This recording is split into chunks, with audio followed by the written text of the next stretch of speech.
ងសរងអាយុ47ឆ្នាំសពថ្ងៃជាកសិកររស់នៅស្រុកភ្នំស្រួយខេត្តកំពង់ស្ពឺសរងមានអាយុ10ឆ្នាំប៉ុណ្ណោះពេលខ្មែរក្រហមឡើងកាន់អំណាច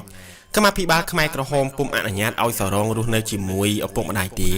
ហើយចាត់តាំងម្ដាយរបស់គាត់ឲ្យចិញ្ចឹមដង្កូវនាងនិងបេះកំបាសចំណែកឪពុករបស់គាត់ត្រូវធ្វើខាងសិប្បកម្មក្រោយពីធ្វើរួចឪពុកម្ដាយរបស់គាត់ត្រូវបញ្ជូនរបស់ដែលផលិតបានទៅសហករណ៍ដោយឡែកសរងខ្មែរក្រហមចាត់តាំងឲ្យធ្វើជាមេកង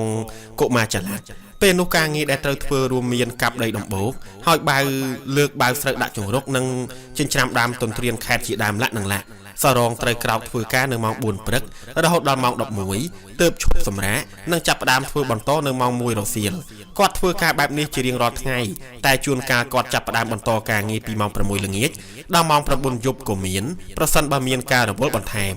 សរងមានចិត្តរីករាយនៅពេលដែលគាត់មកមើលសវនាការពិភាក្សាដេញដោលនិងបិទបញ្ចប់ការសន្និដ្ឋានសំណុំរឿង00201វគ្គ 1 កាលពីថ្ងៃទី 16 ខែតុលា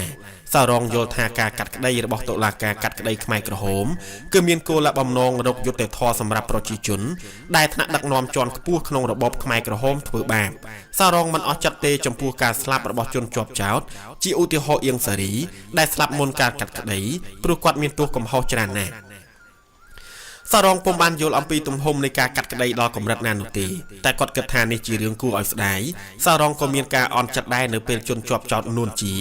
សុំសម្រាប់ពេលដំណើរការសវនាការសរុបសេចក្តីសន្និដ្ឋានបញ្ចប់ការដេញដោលក្នុងសំណុំរឿងព្រោះថានេះជាលើកដំបូងសម្រាប់គាត់ដែលបានមកស្ដាប់សវនាការហើយគាត់សង្ឃឹមថានឹងបានលើពាក្យបកស្រាយរបស់ជនជាប់ចោទសរងបន្ថែមថាចំពោះរឿងតុលាការស្រុកក្រៅមានអភ័យឯកសិទ្ធិនិងស្ថាប័នរបស់ខ្លួនផ្ទាល់ពុំមានការជ្រៀតជ្រែកពីរដ្ឋាភិបាលទេ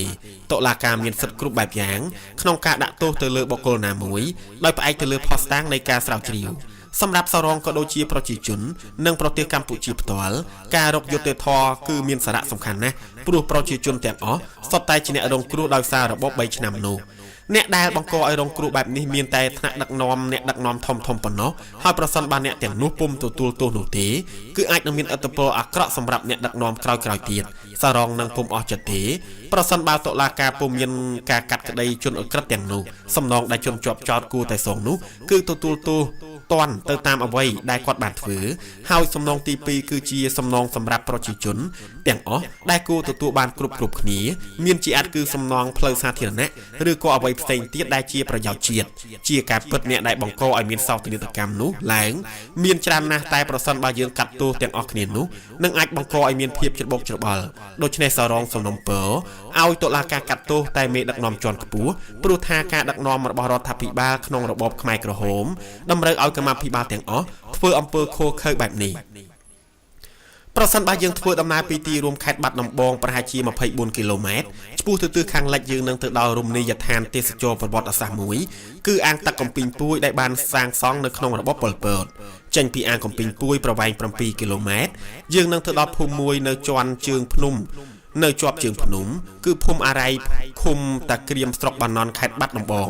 ពេលទៅដល់ទីនោះភ្លាមមានបរិសុទ្ធចំណាស់ម្នាក់កំពុងអង្គុយផឹកទឹកតែនៅក្រោមផ្ទះឈើសង់ជាប់ជើងភ្នំខ្ញុំក៏បានចូលសំណេះសំណាលនិងសាកសួរពីប្រវត្តិរបស់គាត់មានឈ្មោះសួងដុសជាអតីតទាហានលន់នល់ដែលបានរួចរស់ជីវិតពីរបបខ្មែរក្រហមដុសបានរៀបរាប់ថាគាត់មានអាយុ75ឆ្នាំមានប្រពន្ធនិងកូន2នាក់រស់នៅជាមួយគាត់មានស្រុកកំណើតនៅភូមិថ្នល់ដាច់ឃុំក្រាំងលាវស្រុកបាទីខេត្តតាកែវកាលពីតូចគាត់រស់នៅជាមួយឪពុកម្ដាយរហូតដល់ឆ្នាំ1952គាត់បានទៅបួសជាព្រះសង្ឃបានរយៈពេល2វស្សានៅវត្តអង្គជុំទើបលាសឹកជាក្រហមមកវិញបន្ទាប់មកគាត់បានចូលរៀននៅសាលាវត្តដល់ថ្នាក់មជ្ឈមដ្ឋានទី2ចប់មជ្ឈមដ្ឋានគឺថ្នាក់ឧត្តមដ្ឋានក៏ឈប់រួចហើយបានទៅនៅខេត្តពោធិ៍សាត់ជាមួយឪពុកគាត់បានរស់នៅខេត្តពោធិ៍សាត់បាន1ឆ្នាំ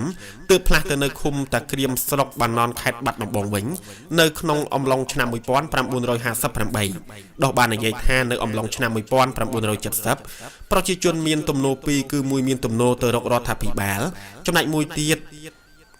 មានទំនោរប្រឆាំងរដ្ឋាភិបាលមានទំនោរទៅរកខ្មែរក្រហមគាត់បានបញ្ជាក់ថាអ្នកណាគាំទ្រខ្មែរក្រហមត្រូវចូលធ្វើជាយោធាខ្មែរក្រហមជួយខ្មែរក្រហមចំណែកអ្នកគាំទ្រលន់នល់គឺរត់ចូលធ្វើទាហានលន់នល់នៅអំឡុងឆ្នាំ1970ដោះមានអាយុ31ឆ្នាំគាត់បានសម្រេចចិត្តចូលធ្វើជាទាហានរដ្ឋាភិបាលលន់នល់ដោយទទួលបានប្រាក់ខែគោល 7,000 រៀលក្នុងមួយខែនៅពេលនោះគាត់បានឡើងប្រយុទ្ធជាមួយនឹងទាហានខ្មែរក្រហមជាច្រើននៅសមរភូមិដោយគាត់មានតួនាទីជាមេកងគ្រប់គ្រងទាហាន100នាក់ពេលគាត់ឡើងទៅប្រយុទ្ធម្ដងគាត់តែងតែតាក់ទងទ័ពអាកាសមកទម្លាក់គ្រាប់បែកមុនដើម្បីឲ្យទាហានខ្មែរក្រហមបាក់ទ័ពធ្វើឲ្យគាត់មានភាពងាយស្រួលក្នុងការវាយយកជ័យជំនះគាត់បានបន្តថាការទម្លាក់គ្រាប់នោះបណ្ដាលឲ្យខ្ទេចខ្ទីផ្ទះសម្បែងនិងផ្សារដែលស្ថិតនៅតាមបណ្ដោយផ្លូវជាតិលេខ5ប៉ុន្តែការវាយប្រហារភាគច្រើនកងរបស់គាត់នៅពេលនោះក៏ទទួលបរាជ័យដែរគាត់បានលើកឡើងអំពីកត្តាមួយចំនួនដែលធ្វើឲ្យទាហានរបស់រដ្ឋាភិបាលបរាជ័យដោយសារតែកងទ័ពលន់នល់ខ្វះបទពិសោធន៍មិនស្គាល់ទីតាំងភូមិសាស្ត្រនិងការវាយឆ្មក់ពីសំណាក់ខ្មែរក្រហមម្យ៉ាងទៀតប្រជាជនមិនពេញចិត្តនឹងយន្តហោះរបស់រដ្ឋាភិបាលដែលទម្លាក់គ្រាប់បែកបំផ្លាញផ្ទះសម្បែងនិងឈឺចាប់ចំពោះការស្លាប់និងរបួសរបស់សមាជិកឬសាច់ញាតិដោយសារការទម្លាក់គ្រាប់បែកនេះគាត់បានបន្ថែមថាប្រជាជនភាគច្រើនបានគាំទ្រសម្ដេចសីហនុហើយបើគុំមានរដ្ឋប្រហារទម្លាក់ព្រះអង្គនោះខ្មែរក្រហមនឹងគ្មានថ្ងៃឈ្នះទេជាការពិតសម្ដេចសីហនុគឺជាបុគ្គលដែលមានប្រជាប្រិយភាពនិងឥទ្ធិពលម្នាក់ដែលមានប្រជាជនគោរពស្រឡាញ់យ៉ាងខ្លាំងទាំងនៅក្នុងប្រទេសនិងក្រៅប្រទេសប្រជាជនគិតថាប្រសិនបើសម្ដេចសីហនុត្រឡប់មកវិញនោះប្រទេសនឹងមានសន្តិភាពដោយកាលពីសម័យសង្គមរាស្ត្រនិយមមិនខានដោះបានបន្តថានៅក្នុងសមរភូមិពន្លៃយន្តហោះរបស់រដ្ឋាភិបាលបានទម្លាក់គ្រាប់បែកចំផ្សារបណ្ដាលឲ្យខូចខាតយ៉ាងដំណំប៉ុន្តែនៅសមរភូមិពន្លៃនោះនិងនៅត្រពាំងច័ន្ទកងទ័ពរបស់លន់នល់ក៏បានស្លាប់ច្រើនដែរពេលនោះគាត់ទទួលបញ្ជាឲ្យទៅជួយគាំទ្រហើយវាយបាក់ផ្លូវដើម្បីជួយសង្គ្រោះទាហាននៅក្នុងបន្ទាយត្រពាំងច័ន្ទគាត់បានចំណាយពេលអស់2ថ្ងៃទើបវាយបានប៉ុន្តែទាហាននៅក្នុងនោះបានស្លាប់អស់ទៅហើយសាកសពទាហានមួយចំនួនស្អុយរលួយលុះក្រោយមកគាត់បាននៅ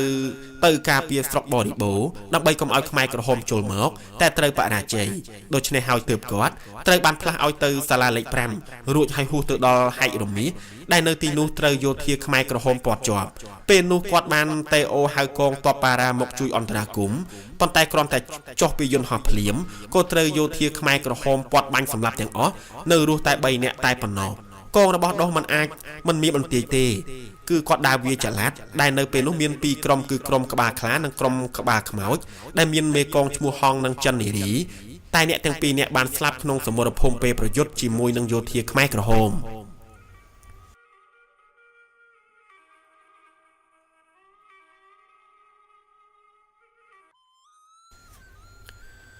រហូតដល់ឆ្នាំ1973ដោះត្រូវយោធាខ្មែរក្រហមចាប់ខ្លួនគាត់បាននៅស្រុកមេមត់តែខ្មែរក្រហមមិនបានសម្លាប់គាត់ទេខ្មែរក្រហមបានយកគាត់ទៅឃុំនៅកន្លែងមួយដោយដាក់ខ្នោះជើងដែលបន្សល់ស្លាកស្នាមរហូតមកដល់សពថ្ងៃនេះក្រោយមកទើបខ្មែរក្រហមដោះលែងគាត់វិញ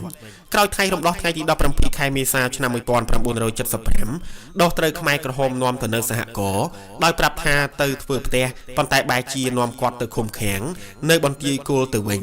គាត់បានបញ្ជាក់ថាបន្ទាយគោលនៅក្នុងស្រុកបាកានខេត្តពោធិ៍សាត់គឺថាធ្វើដំណើរពីភ្នំពេញនៅហួសផ្សារត្រពាំងជើងហើយនៅខាងឆ្វេងដៃគាត់និយាយថានៅទីនេះមានមនុស្សស្លាប់ច្រើនណាស់គាត់ឃើញខ្មែរក្រហមនាំទាហានទាំងខ្សែដោយក្នុងមួយខ្សែមានទាហានប្រមាណជា20ទៅ30នាក់យកទៅសម្លាប់នៅកន្លែងមួយដែលមានចម្ងាយប្រមាណជា400ម៉ែត្រពីបន្ទាយគោលអ្នកដែលស្លាប់ភាគច្រើនជាសិស្សនិស្សិតមន្ត្រីរាជការនិងគ្រូបង្រៀនចំណែកដោះបានរួចរស់ជីវិតក៏ដោយសារភ័ព្វសំណាងគាត់ព្រោះដំបូងខ្មែរក្រហមយកគាត់ទៅឃុំហើយបង្ខំឲ្យគាត់ធ្វើពលកម្មធ្ងន់ធ្ងរនិងមិនឲ្យចំណីអាហារហូបឆ្អែតទេមួយព្រឹកខ្មែរក្រហមកំណត់ឲ្យគាត់កាប់រណ្ដៅដាំដូងឲ្យបាន100ដើមហើយពេលនោះដោចុងភៅឃើញគាត់ធ្វើការសកម្មជាងគេក៏លួចយកបាយឲ្យហូបចាប់តាំងពីពេលនោះគាត់បានខិតខំធ្វើការងារមិនឈប់ទើបក្រោយមកកម្មាភិបាលខ្មែរក្រហមដោះលែងគាត់ទៅបន្ទាប់មកដោះបានទៅនៅសហគមន៍ភ្នំព្រាលឃុំព្រះមលូស្រុកបាកានដោយនៅទីនោះគាត់ទទួលបានរបបអាហារហូបគ្រប់គ្រាន់លុះនៅទីនោះរយៈពេលបាន3ខែខ្មែរក្រហមបានផ្លាស់គាត់ឲ្យទៅនៅខាងជាងធ្វើផ្ទះក្រោយមកមានកម្មាភិបាល2នាក់គឺមិត្តខននិងមិត្តគុណបាននាំគាត់ទៅយកឃ្មុំពេលដើរទៅក្នុងព្រៃគាត់ក៏ឃើញដើមឈើមួយធំនិងមានកម្ពស់ប្រមាណជា25ម៉ែត្រនិងមានសំបុកឃ្មុំធំមួយពេលនោះដោះបានគិតថាកម្មាភិបាល ទាំងពីរនេះនឹងសម្រាប់គាត់បើគាត់បដិសេធហើយប្រសិនបើគាត់ឡើងយកឃុំនោះអាចត្រូវឃុំតិចឬក៏ត្រូវធ្លាក់ប៉ុណ្ណោះដូច្នេះហើយទើបគាត់សម្រេចចិត្តថាត្រូវតែប្រថុយឡើងដោះបានទម្លាក់ទឹកមុខហើយនិយាយថាភ័យខ្លាំងណាស់ព្រោះមួយជីវិតគាត់មិនដែលយកឃុំទេបន្ទាប់ពីនិយាយរួចគាត់យកគប់ភ្លើងចងជាប់នឹងចង្កេះរួមជាមួយនឹងធុងមួយសម្រាប់ដាក់ទឹកឃុំពេលឡើងទៅដល់គាត់ក៏កាច់ផ្លិតទម្លាក់ហើយត្រង់យកក្បាលទឹកចុះមកវិញក្រោយមកខ្មែរក្រហមបានផ្លាស់គាត់ឲ្យទៅធ្វើការនៅគងនេសាទហើយក្រោយមកបានចាត់តាំងឲ្យធ្វើជាមេកងភ្ជួរស្រែប៉ុន្តែដោយសារខ្វះខាតអាហារខ្លាំងគាត់បានចាប់ក្តាមខ្យងហូបទាំងឆៅ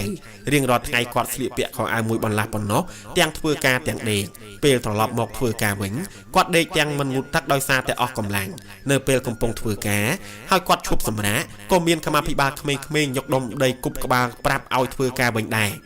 គាត់បានរៀបរាប់ថាមេកងនិងកម្មាភិបាលដែលធ្លាប់ធ្វើបាបប្រជាជនត្រូវបានប្រជាពលរដ្ឋ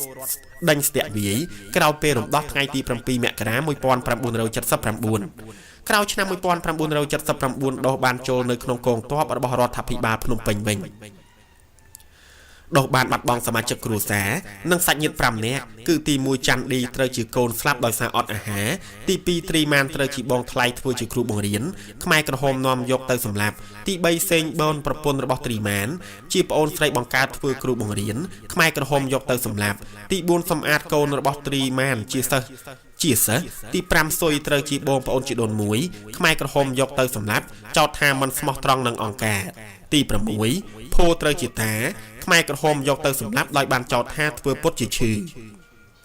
ចុងក្រោយគាត់បានសនំពើឲ្យមានការទប់ស្កាត់កុំឲ្យរបបនេះវិលវិញម្ដងទៀតព្រោះគាត់មិនចង់ឲ្យកូនចៅចំនួនក្រោយលំបាកដោយគាត់ទេ